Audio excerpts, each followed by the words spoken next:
Já tá na linha, Adams? Já tá na linha. Então tá, vamos conversar com ele. Bressan, muito bom dia, Bressan. Que horas são aí em Dallas? Opa, só um pouquinho aí. Agora sim, fala de novo, Bressan. Bom dia, Bressan. Que horas são aí em Dallas? Bom dia, gurizada. Tudo certo? Aqui são 9h30 da manhã, mais ou menos. 9h30 da manhã, acordar Tudo fechado, cedo. Bressan? Bom dia. Tudo fechado aí, cara? Como é que tá? Tudo fechado, cara. Bom dia. Tudo fechado. Tudo fechado. Há 4 semanas já, na verdade, né? A gente tá nesse processo aí de ficar em casa e esperar essa loucura passar, né? O Bressan vai ser pai em breve, a esposa dele, né? E eles estão grávidos 8 meses, né, Bressan? Vai nascer já e vai ser americano? Isso. Nasce agora acho que por maio aí, deve estar chegando aí. É uma menina, né? Vai nascer americana, mas com sangue gaúcho, né? Isso que é importante. Cara, o americano é bom, americano. esse passaporte Bom, aí já vai... Eu ia falar vai ter umas facilidades, vai ter umas facilidades aí no futuro aí, algumas coisas. Exatamente. Bom, pô. Vai Bressan. botar nome brasileiro ou nome americano? Não, Qual é o nome? Manuela. Manuela, Isso. A Manuela. Manuela. Ô Bressan, a gente te convidou muito, cara, porque tu é uma figura que ficou marcada por coisas que aconteceram no futebol gaúcho e a gente viu através da tua assessoria. Aliás, deixa eu mandar um beijo pro Fernando, pro Pedro, pessoal do clube, o Russo também, que nos oportunizaram esta entrevista hoje. E tem um vídeo muito legal que eles fizeram contigo. A gente queria conversar sobre este vídeo e também saber como tá a tua vida desde então. Eu olhei o vídeo, eu mandei pros guris, acho que o Potter deu uma olhada, não sei se o resto deu uma olhada, que é sobre a tua carreira, né, Bressan? Tu começa falando desde lá o Juventude até chegar no Dallas. Eu queria saber de ti, primeiro, como é que tá a tua vida em Dallas, tua adaptação, para depois a gente voltar um pouco e falar sobre a tua saída do Grêmio, etc. Então, esse trabalho aí, quem fez, até queria aproveitar também e mandar um abraço pra gurizada ali do clube que fez esse material nas minhas férias aí, enquanto eu tava no Brasil. E hoje eu me encontro muito bem adaptado aqui em Dallas, né? Já tem mais ou menos quase 1 ano e meio que eu tô aqui. Eu e minha esposa, agora que nem tu falou, Duda, você pai aqui também, então já vai ser um lugar ainda mais do que especial na minha vida. Mas eu tô muito bem adaptado, assim, é claro que quando eu vim aqui para os Estados Unidos, a forma deles de pensar o esporte, o lazer é um pouco diferente da nossa aí, principalmente do sul do Brasil. Então eu fui me adaptando na questão de língua, cultura, até eu não sofri tanto com a questão da cultura, porque tem muito sul-americano dentro do time, então isso foi uma coisa muito fácil de me adaptar. Mas corri atrás para aprender o inglês, né? O meu inglês era muito cru quando eu vim para cá, então agora já consigo me virar, não vou passar fome, né? Então, aos poucos eu tô me adaptando aí, tô curtindo muito a vida aqui. Me surpreendeu de uma forma muito positiva, tanto o lado profissional quanto o lado pessoal, e eu tô tentando aproveitar tudo aquilo que essa experiência pode me trazer para um futuro também. Então, eu acho que é vivendo o dia a dia, tentando buscar sempre o meu espaço aqui dentro da liga também, porque tá crescendo bastante e tô curtindo muito esse momento que eu tô vivendo. Ô, Bressan, como é que, pra mim, assim, os Estados Unidos são um problema pra mim no futebol, não consigo entender essa lógica, né? Porque grana eles têm. Né, eles têm muita grana, né, para qualquer tipo de esporte. As maiores ligas do mundo em vários esportes são americanas, né, e no futebol eles são atrasados por uma questão até, sei lá, de cultura, né, mas a gente consegue ver uma movimentação assim. Por que os Estados Unidos ainda não é uma potência no futebol? O que acontece agora, tu aí dentro, participando? É porque eles são ruins de bola? É porque eles não dão bola para isso? Qual é a razão para os Estados Unidos não serem uma potência no futebol, como eles são em quase todos os outros esportes? É difícil também de ter uma explicação também. Eu, quando estava por aí, eu não conseguia entender muito, porque a gente sabe da valorização que eles dão para o esporte como um todo aqui. Eu acho que talvez isso seja um dos aspectos, né? O futebol aqui nos Estados Unidos, ele tem que competir com muitos outros esportes que são grandes, né? E principalmente esportes que o americano inventou. Como aqui em Dallas tem o Dallas Cowboys, né? Que é o time de futebol americano. Então, até o pessoal do clube, a gurizada assim, um pouco mais velho. A gurizada não, o pessoal mais velho que joga comigo depois dos 30 anos. O pessoal fala que quando eles eram novos, eles acabam migrando pro futebol, porque eles não davam certo no futebol americano, não davam certo no basquete, não davam certo em outro esporte, e o que sobrava para eles fazer era o futebol, né?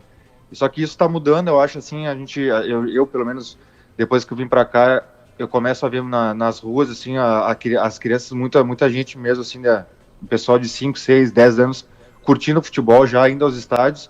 Eu acho que isso é uma coisa que tá mudando. a nova geração americana, eu acho que vai cada vez mais pegar gosto. É difícil falar também aqui da onde eu vivo e onde eu jogo, porque o Dallas, apesar de não ser muito conhecido isso na parte no Brasil, ele tem a melhor academia, né? A melhor categoria de base dos Estados Unidos. Então tem muito guri bom aqui que joga com a gente. Então 16, no futebol tem categoria de base, não são buscados em universidades, como nos então, outros esportes. esse é um processo que mudou faz muito pouco tempo, né? Até esse ano o pessoal do sindicato aqui dos atletas fizeram reuniões e tal, porque até 5, 6 anos atrás isso não era permitido nas ligas, na MLS, né? Tu ter uma categoria de base. E hoje isso já é uma coisa que todos os clubes estão correndo atrás, porque é uma coisa que também dá dinheiro para os donos, né? Então a gente já teve um jogador que foi vendido para o Bayern de Munique ano passado, um gurizão que estava na seleção norte-americana. Então eles estão também, acho que nesse processo de entender também a forma de que o mundo enxerga o futebol, não só como eles têm as regras deles nos outros esportes, mas eu acho que é importante para os Estados Unidos também se adequar ao que o mundo enxerga do futebol, né? Pois e sabe, Bressa, que eu acho que em cima do que o Potter falou, tem uma coisa também muito cultural e também tem uma coisa do aspecto financeiro. O que brilha o olho de um menino no Brasil jogar futebol, né, cara? Se a gente botar num lance econômico, assim, futebol, depois o cara daqui a pouco vai tentar um vôlei, um basquete, aí é o contrário, né, cara? O futebol remou muito até conseguir se organizar enquanto liga. Até pouco tempo atrás, o goleiro da seleção americana, ele não tinha contrato com nenhum clube, ele tinha contrato com a própria Federação Americana pra ter algum vínculo na FIFA, né, velho?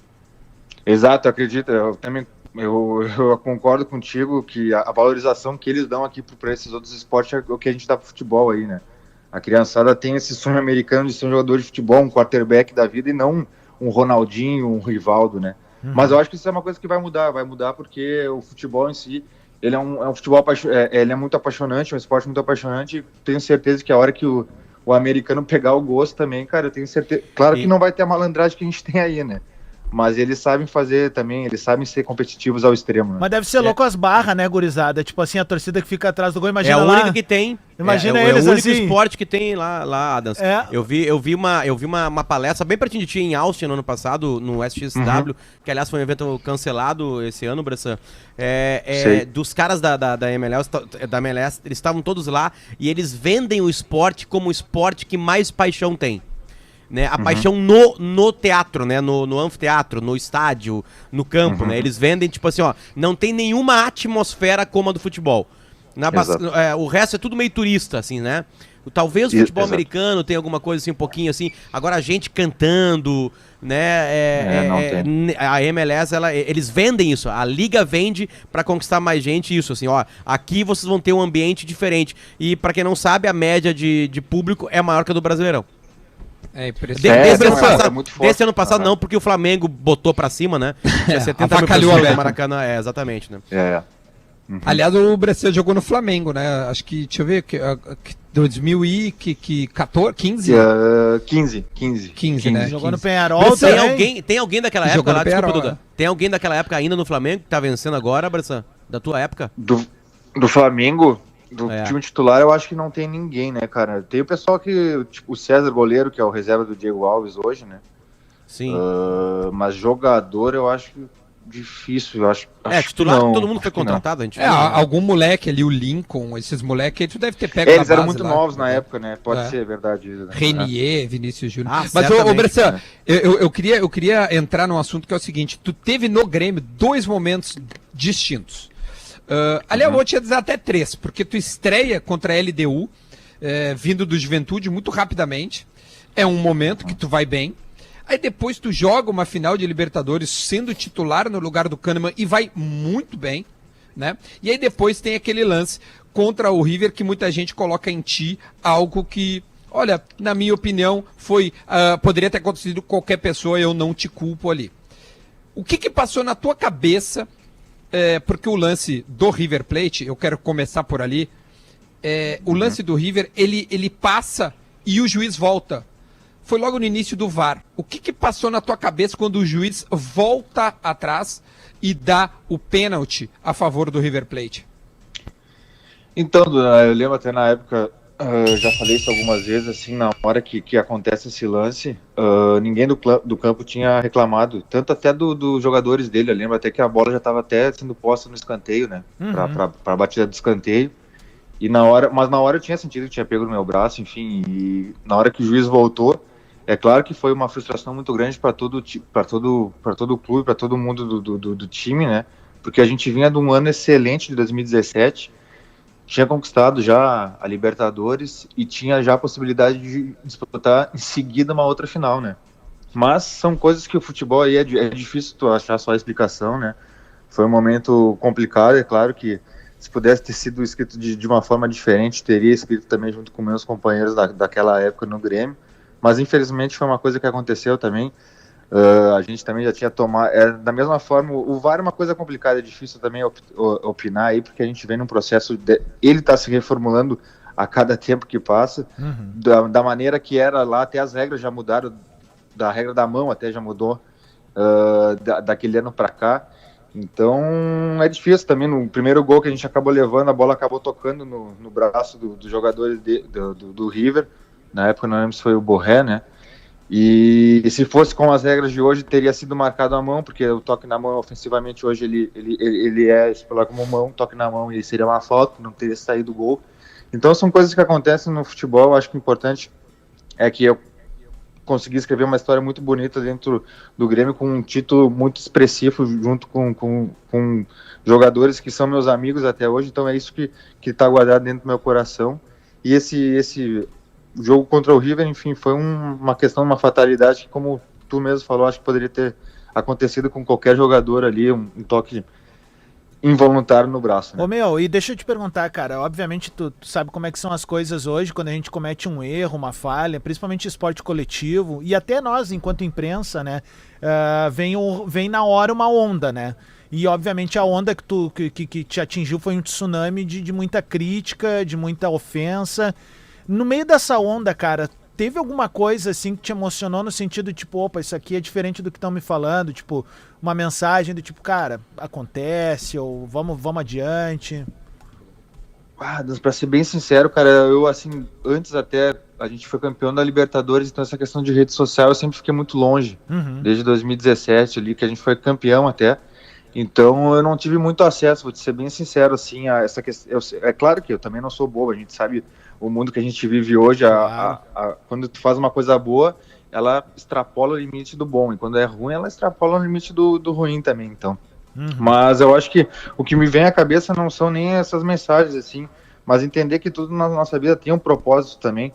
Eu acho que o mais importante, assim, dentro do esporte da vida, é a gente procurar fazer aquilo que a gente pode, nosso máximo, e se dedicar naquilo com 100%. Isso eu tenho certeza, e isso eu tenho um coração muito tranquilo do que eu fiz. Porque da mesma forma que eu me preparei para o jogo contra a LDU, que o Duda citou, o jogo do Lanús, esse jogo eu me preparei da mesma forma. Então, se as coisas não aconteceram, é claro que sempre tem coisas que a gente pode melhorar, rever, enfim, mas eu tenho isso dentro de mim. O que mais me marcou foi o suporte das pessoas que sempre estiveram ao meu lado, meu pai, minha mãe, a minha esposa, o meu irmão, os meus amigos. Então, é claro que foi um momento complicado, mas um momento complicado que ninguém morreu, né? A vida seguiu. Aliás, a gente tá aí aprendendo e lidando com tudo isso. Olha, Lelê, já vou te dar a palavra só, registrar. O Alex Teles me mandou mensagem aqui, disse que tá mandando um beijo no coração do Bressan. Tá com saudade, diz que tá olhando lá de Porto no YouTube a entrevista. Então manda um beijo aí pro Alex, que tá te olhando.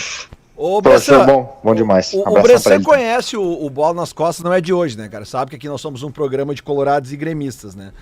Claro. Até, quando eu conheci o Bressan, até foi num churrasco lá na casa do Guto Nogueira, né? A gente conheceu lá, mas cara, obviamente, por você representar o Inter aqui, eu peguei muito no teu pé, mas sempre foi uma questão bem futebolística, não é nada pessoal. Mas eu tenho uma pergunta pra te fazer, cara, que eu acho que muito torcedor colorado quer te perguntar, que tu tem uma declaração tua depois de um título do Grêmio, acho que foi quando vocês voltaram da conquista da Libertadores, que tu te refere ali ao Inter como um clube pequeno. Tu te arrepende dessa tua declaração? Claro, Lelê, não vou dizer arrependimento, que arrependimento depois que a gente faz as coisas, eu acho que isso não vale muito a pena. Mas assim, cara, a gente vinha eu particularmente dentro do Grêmio, a gente passou ali, eu cheguei em 2013, e cara, a gente ouviu muita coisa nesse meio tempo que o Grêmio não ganhava título, que não sei o que, não sei, história desse tipo de coisa, enfim. A gente fez uma comemoração, eu sei da entrevista que você está falando, a gente tinha passado a noite inteira comemorando no avião, e a gente chegou em Porto Alegre acho que de manhã, fez toda a festa pela cidade ali, tudo com a torcida. E eu dei essa declaração na época, assim, eu não vou dizer arrependimento, cara, quase que assim, tudo que, como eu te falei, eu vivi na minha vida foi com intensidade. Muitas vezes o cara erra, muitas vezes o cara acerta. Talvez eu possa ter me expressado de uma maneira errada, mas eu estava num êxtase de emoção por tudo que eu tinha vivido dentro do Grêmio junto com meus companheiros. Eu respeito muito a história de Grêmio e Inter, respeito, porque sou gaúcho, sei da rivalidade, sei da grandeza, e sei que um depende do outro para ser grande da maneira que merece. Mas foi um momento de extrapolar, assim como muitos jogadores do Inter até então tinham falado muitas coisas do Grêmio, foi uma forma também que talvez eu estava mais exaltado e acabei me expressando mal. Ô, Bressan, É bom de saber então do Bressan que mesmo quando ele cantava um minuto de silêncio, que ele acha que o Inter não tá morto, né? Porque se o Grêmio depende do Inter, não pode morrer o Inter, né? Senão não dá, né, Bressan? Aí não dá. Então é uma figura de linguagem, digamos assim. Ô, Bressan, Exato. vamos voltar pra Lanús, cara, porque naquela partida tu foi titular e quem é gremista... E tu quase apanhou, né, Adams? A chegada também, na saída. foi complicada a situação lá. Mas o Bressan, ele foi substituindo o Kahneman, ninguém merece apanhar, Potter. Que pena tu falar isso, cara. Naquela noite tu mereceu. Eu tomei cada catarraço, né, galera? E aí é o seguinte, Bressan, cara, tu fez uma partida limpa de extrema categoria, assim, mas dá pra ver nos primeiros minutos, assim, que assistiu o VT, o quanto o Jeromel foi importante naquela partida pra ti, como ele te orientava, dizendo assim, ó, dá um toque pra cá, vai pra ali e tal. Eu queria que tu relembrasse alguns highlights, assim, desse jogo, cara, porque tu foi numa pressão gigantesca que era substituir o Kahneman, né, velho? Foi, cara, foi um momento muito importante da minha carreira, um dia muito, 29 de novembro, né, um dia diferente, que eu lembro até hoje. Eu lembro de toda a pressão que tinha sido do jogo, né, por ser um campeonato diferente, se tratando de Grêmio. Lembro de todo o ambiente do estádio, que a gente acabou aquecendo no escuro, que o pessoal desligou a luz. Lembro do vestiário, lembro do Kahneman, eu até falei nessa entrevista que o Duda citou do clube, que eu lembro que o Kahneman no vestiário, ainda no aquecimento, veio falar comigo umas palavras assim que me deram muita confiança para aquele jogo. O pessoal que não jogou também foi muito importante, não sei se a gente já citou muito isso, mas eu lembro que o Maicon, o Douglas, o Marcelo Oliveira estavam de fora do jogo e eles viajaram com a gente também. O próprio Kahneman tinha viajado e estava suspenso. Então foi um momento assim, cara, de que tu sente assim que tudo aquilo que tu treinou, que tu se dedicou, vale a pena, né, cara? Aquele momento, aquele sentimento de participar de um jogo daquele tamanho, com aquele ambiente, né? Libertadores, na Argentina, final. Então é uma coisa marcada aí pro resto da vida do cara, assim. O Jeromel foi um cara com certeza que me ajudou muito dentro de campo. E lembro do Arthur, lembro que foi muito fácil jogar esse jogo também, porque tu dava bola no Arthur, o Arthur, em 45 minutos o que ele fez foi brincadeira. Tinha 3, 4, 5 argentinos em cima dele, ele girava pra cá, virava pra cá, e eu e o Jeromel enlouquecido pra ele tirar a bola de perto da gente, da defesa. Então, assim, cara, foi um momento muito, muito especial aí, que eu guardo com muito carinho. Com certeza não fui sozinho que eu cheguei lá, teve muita gente que me ajudou aí nesse dia, enfim. A gente acho que fez uma grande partida e conseguiu trazer esse... Eu vi com o teu pai esse jogo. Eu vi com o teu pai. O quê? Eu vi com o teu pai, Eu vi do lado do teu pai suava e chorava. Exato. Potter, tua pergunta. Eu queria, Bressan, o bom de te entrevistar, em todas as vezes, é que tu difere dos jogadores. Tu fala. Tu vai lá, tu fala, tu concatena ideias, né? Tu é um cara que é bom de entrevista, é bom de bater papo contigo, tá? E tu viveu a glória de uma final de Libertadores América como titular, fora de casa, na Argentina, e tu tá contando pra gente da glória. Mas eu queria voltar pra aquela noite, que eu sei que tu disse que... Eu vi o vídeo e falei assim, cara, ela tá lá, faz parte. Mas eu queria perguntar o lado pessoal, porque nós, né? Teve agora o memezinho lá dos caras do caixão lá de Gana, e aí tem tu entrando em campo. Né? Tipo assim, tem um monte de brincadeira. O futebol, o futebol é brincadeira. Tu, por exemplo, tu vai lá e fala que o Inter é pequeno, ou canta que o Inter um minuto de silêncio, que o Inter tá morto. Isso aí todo mundo sabe. O Inter não tá morto, o Inter não é pequeno. Isso aí é uma coisa do futebol, né? Faz parte. Os jogadores também fazem parte disso. Mas eu queria que tu umas contasse... figurinhas, né, Potter, do WhatsApp, assim, oi. Tem muito meme do Bressan. Sim, e o Bressan deve receber isso. Mas, Bressan, eu queria te perguntar, cara, eu queria que tu contasse pra gente, que só tu pode contar, o que é uma noite de desgraceira no futebol. Como é que são os próximos dias? Eu tô te falando depois daquilo que aconteceu contigo lá. Porque até no campo a gente consegue te ver desesperado. A tua saída de campo, tu abraça o juiz, assim. É comovente até aquela cena, né? De tu saindo de campo contra o River Plate, né? Como é que são os próximos dias? Como é que é o ser humano? Como é que a família lida? Tenta dar dar cor pra isso pra gente, assim. Tenta contar pra gente como é que é depois de algo não dar certo em campo daquele tamanho pra um ser humano como tu. Então, Potter, eu acho que isso é uma coisa que a gente, como ser humano e como pessoa, todo mundo é diferente. Então, eu acho que cada um sentiria de uma maneira diferente. Pra mim, cara, o que mais foi complicado pra mim não foi o que eu sentia, mas é tu ver o que as pessoas perto de ti sentem, né? O quanto dói às vezes mais nelas do que em ti, né? Tu fazer tua esposa, teu pai, tua mãe estar preocupado contigo, saber que eles estão tristes, e acho que isso é muito difícil. Mas é claro que o cara não consegue dormir à noite, né? Eu lembro até hoje que naquela noite, depois do jogo, o pessoal de Caxias, os meus familiares estavam voltando, cara, caiu uma chuva em Porto Alegre, na região ali em Caxias também, assim, gigantesca, forte pra caramba. Então parecia um filme, né, cara? E aí tu tenta começar a reviver o lance, o jogo, se tu podia ter feito alguma coisa diferente. Mas, cara, aí os dias foram passando, cara, e da maneira que foi o lance, é difícil eu aponto. Se eu tivesse entregado a bola no pé do cara, o cara tivesse feito gol, talvez seria mais fácil de digerir, talvez. Porque isso o cara tem controle. O errar ou não, às vezes um passe, alguma coisa assim, o cara pode fazer uma coisa diferente.